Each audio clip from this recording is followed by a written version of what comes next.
Hey guys and gals, Barn Owl here with another tips and tricks video. Today we will be talking about skyscrapers. I've been wanting to discuss skyscrapers for a while, so now I'm just getting around to doing that. We'll make a quick video here and explain how we're going to get our skyscrapers up and running and what the most efficient specialists are as well. So skyscrapers are in the High Life DLC. We could build skyscrapers, build towering skyscrapers for your elite engineers and investors. You can have shopping arcades, sell new patented products in fancy malls that cater to the latest high-end trends, new production chains, new factories, and new goods in both the old world and new world. The Skyline Tower, leaning against the clouds, the imposing Skyline Tower is the ultimate ambition of every great industrialist. Up, up, and away, you get a bunch of new ornaments that you can have flying around your city. And all of this is in Season 3 with our High Life DLC.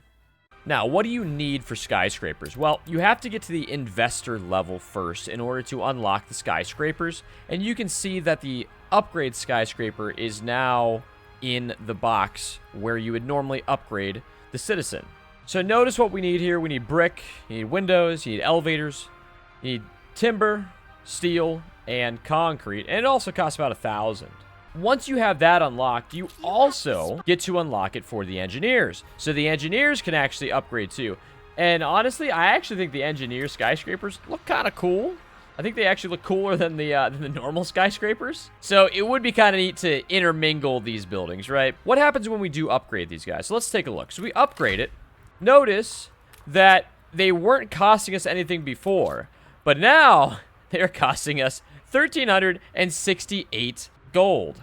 So as you increase your skyscrapers, they will cost more and more and more. Now, as long as you are fulfilling the needs of these skyscrapers, you will be just fine. Notice we are producing a lot of money here. A lot of their lifestyle needs have been taken care of. I haven't done the delight one here, so we could even make more money, but we don't need to. But you can see that all their happiness and all their needs are actually completely fulfilled, and you do gain quite a bit.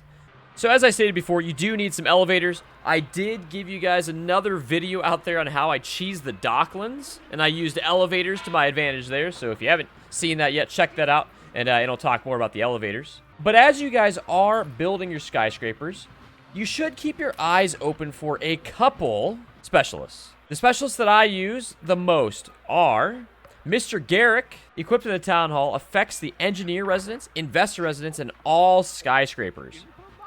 Bonus income plus 5. Okay, that's cool. However, the bonus supply. Residences with the bank need fulfilled are provided with pocket watches and jewelry. That is pretty darn good. So notice we have our bank here, and we can see the bank reaches pretty darn far. So anybody within my zone of influence now has pocket watches and jewelry. The next specialist that I have is the Blue Skies Delivery. This guy is amazing. It affects all skyscrapers. Maintenance cost plus 10%, should I say. Happiness plus 5. Bonus supply. Residences with the department store, furniture store, or drugstore need fulfilled are provided with chewing gum, billiard tables, and violins. So I didn't even have to produce those items. They were already being fulfilled. However, at the time of me filming this, the violins weren't actually being fulfilled. So I actually have to be producing violins. I'm not sure whether that's a game issue or what that is, but I am actually having to make violins right now because for some reason, the specialist is not providing it. So if any of you guys know, please let me know in the comments for why this specialist is not giving us violins when they should be. Now, the other specialist that I use here is Mrs. Beetle's Repulsive Law and Pestilence. Income per house plus 40%. Chance of illness plus 30%. That's fine because we have a whole bunch of hospitals around the area. But the income per house was actually pretty nice. You know, plus 40%, especially in a dense area like this, you can really gain a bunch of income. Now, there are a lot of other specialists that you can use with the skyscrapers, and I'm sure you guys have some favorites too.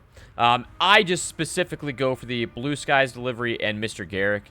That seems to really set me up perfectly. And I'm sure that there are some other ones out there that, you know, you can really cheese. Now, one other thing I want to talk about here is the department stores. So with this DLC and with the skyscrapers, you also get to unlock department stores. If we take a look at our items in the department store, you can see that each one, so for instance, like a toaster, it'll actually give you things. It'll give you +2 happiness, income per house +5%. It also gives you reduced consumption of jewelry and reduced consumption of light bulbs. So that's pretty cool. And you can see vacuum cleaner does something similar, and so on from there. Now, with these items in the department store, you actually have to do things to unlock each one. So for the toasters, for example, this is the first one that you get unlocked. There is no real prerequisite for it. As soon as you get to the department store, the toaster actually is immediately there. So vacuum cleaners you can either get from a quest from Donald, or you can have at least 5 investor skyscrapers, a level 3 or higher. Crockery, you need to have a members club right next to the department store, and you can unlock crockery from there. So for the refrigerators, you're going to need the Magnificone ice cream maker, and you need to be able to put that in a town hall in the old world as well. That way you can unlock the refrigerator. And last but not least, in order to get the briefcase, you must have a department store next to your scholars. Once you get that, you can make your briefcases as well. So the last thing I'm going to talk about is the Skyline Tower. So the Skyline Tower is actually pretty neat. Notice it makes a ton of money. It also has a lot of maintenance costs too. I'm not even fulfilling all their lifestyle needs. As you can see, there's just a ton here.